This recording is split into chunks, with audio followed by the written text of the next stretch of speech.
और इस वक्त गाजियाबाद से एक बड़ी खबर आ रही है। बताया जा रहा है गाजियाबाद के पंजाब नेशनल बैंक में घुसे बदमाशों ने कैशियर से 12 लाख रुपए लूट लिए हैं। हथियारों के बल पर इस लूटपाट की घटना को अंजाम दिया गया है। बताया जा रहा है कि सिक्योरिटी गार्ड उस समय गेट पर मौजूद नहीं था जब बैंक के अंदर बदमाश दाखिल हुए हैं। ये बैंक है नंदग्राम थाना क्षेत्र के नूरनगर इलाके में, जहां पर लूटपाट की घटना को बैंक में अंजाम दिया है।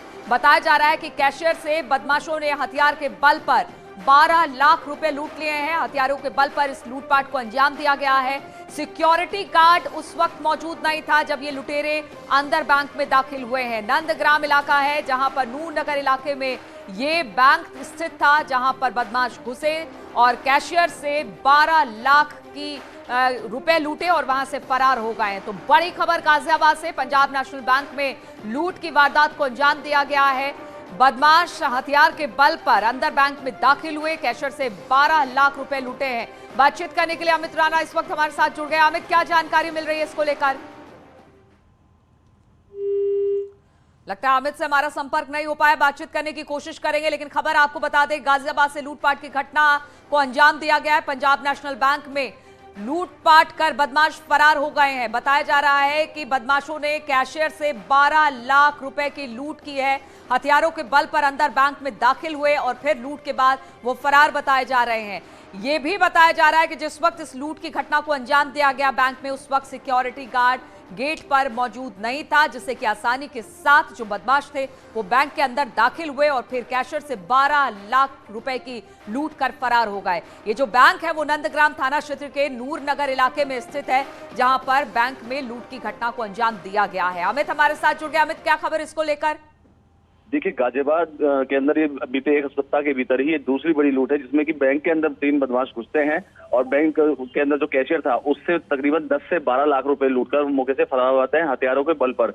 आपको यही बताना चाहूंगा, जिस इलाके में ये बैंक है नूरनगर, वो छोटी सी एक बैंक की ये ब्रांच है। वहाँ कुल 3 से 4 कर्मचारी थे और गेट पर कोई भी सुरक्षा कर्मी मौजूद नहीं था, जिसके चलते बड़े ही आसानी से तीनों बदमाश अंदर बैंक के अंदर दाखिल हुए, हथियारों के बल पर आतंकित किया कैशियर को, उससे 10 से 12 लाख रुपए लूटकर मौके से फरार हो गए।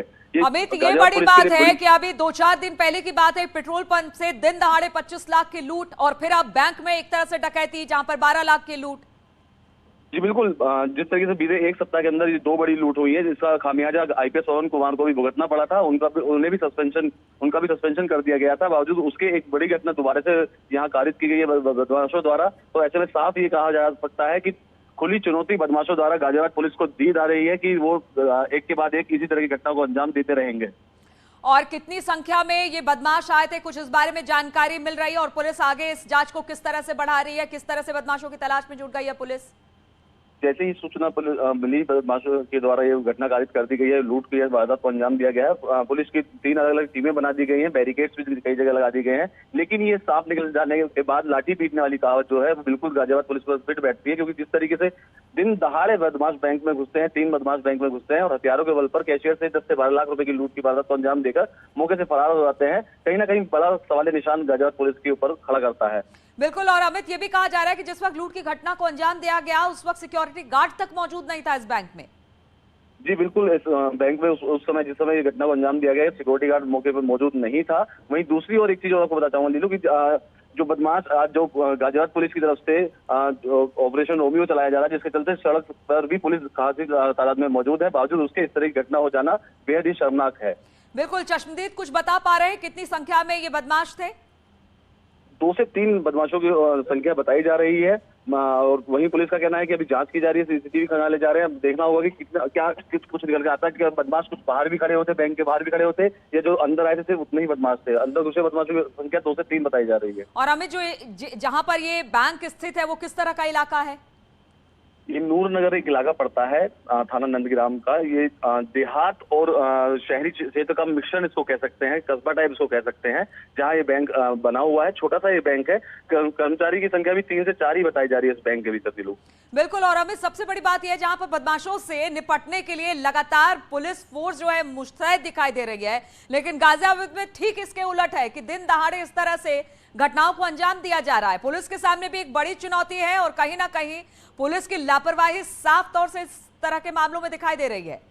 बिल्कुल पुलिस की लापरवाही है, जिसकी बानगी अभी देखने को मिली कि बीते एक हफ्ते के अंदर ही 2 बड़ी लूट की वारदात को अंजाम दिया गया। दोनों ही लूट की वारदात दिन दहाड़े की गई, हथियारों के बल पे की गई। जो इससे पहले पेट्रोल पंप कर्मी के साथ लूट हुई थी वो अभी तक खुलासा पुलिस नहीं कर पाई है। ऐसे में दोबारा इस तरह की लूट हो जाने से खुली चुनौती बदमाशों की तरफ से दी जा रही है गाजियाबाद पुलिस को। अब देखना ये होगा कि आखिरकार कब गाजियाबाद पुलिस इन बदमाशों को पकड़ पाती है। इस मामले में अब तक FIR लिखी गई है, पुलिस पहुंच चुकी है मौके पर। मौके पर पुलिस के आला अधिकारी पहुंच गए हैं। बैंक कर्मियों से जांच पड़ताल की जा रही है, उनसे तफ्तीश की जा रही है, CCTV खंगाले जा रहे हैं। तमाम बिंदुओं के बाद ही तहरीर दी जाएगी बैंक मैनेजर की तरफ से, उसके बाद रिपोर्ट दर्ज होगी। और बिल्कुल बताया ये भी जा रहा है अमित के हथियारों के बल पर इस लूटपाट को अंजाम दिया गया है। कुछ बता पा रहे हैं चश्मदीद की किस तरह के हथियार थे और किस तरह से? चलिए, लगता है अमित से हमारा संपर्क टूट गया है, लेकिन गाजियाबाद में दिन दहाड़े बैंक में लूटपाट की घटना को अंजाम दिया गया है। करीब 12 लाख की लूट को अंजाम दिया गया जब बदमाश हथियारों के दम पर बैंक में घुसे हैं और वहां पर कैशियर से 12 लाख की लूट करके फरार हो गए हैं। फिलहाल अब पुलिस कह रही है कि वो मामले की जांच कर रही है, लेकिन गाजियाबाद पुलिस पर सवाल उठने लाजमी है क्योंकि ये एक हफ्ते में दूसरी बड़ी घटना है जहां पर इस तरह से दिन दहाड़े लूट की घटना को अंजाम दिया गया। ऋषभ मणि इस वक्त हमारे साथ जुड़ गए हैं। ऋषभ, ये बड़ी बात है जहां पर एक तरफ से कहा जा रहा है कि पुलिस लगातार बदमाशों के खिलाफ कार्रवाई कर रही है, ऑपरेशन चला रही है, दूसरी तरफ गाजियाबाद में एक ही हफ्ते में दो बड़ी लूट।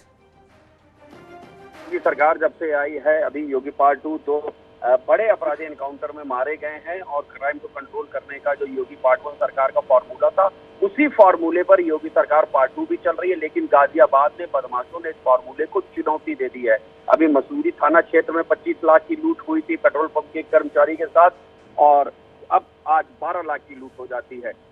क्राइम कंट्रोल ना कर पाने के पीछे पवन कुमार को गाजियाबाद के SSP के पद से हटाया जाता है, DIG स्तर के अधिकारी LR कुमार को वहां भेजा जाता है। लेकिन एक बात साबित हो जाती है कि गाजियाबाद में बदमाश बेखौफ हो चुके हैं, उनके ऊपर कोई असर नहीं है पुलिस की सख्ती का। सरे राह दिन दहाड़े इस तरह से बड़ी घटना को अंजाम देके फरार होने में वो कामयाब हो जाते हैं। अब ये तय करना होगा तमाम बड़े अफसरों को कि वो जाएं गाजियाबाद में, वो कैंप करें, अपनी निगरानी में इस बड़ी घटनाओं का खुलासा हो और वो खुलासा सही हो, तभी शायद ऐसी अपराध की घटनाओं पर अंकुश लग सकेगा।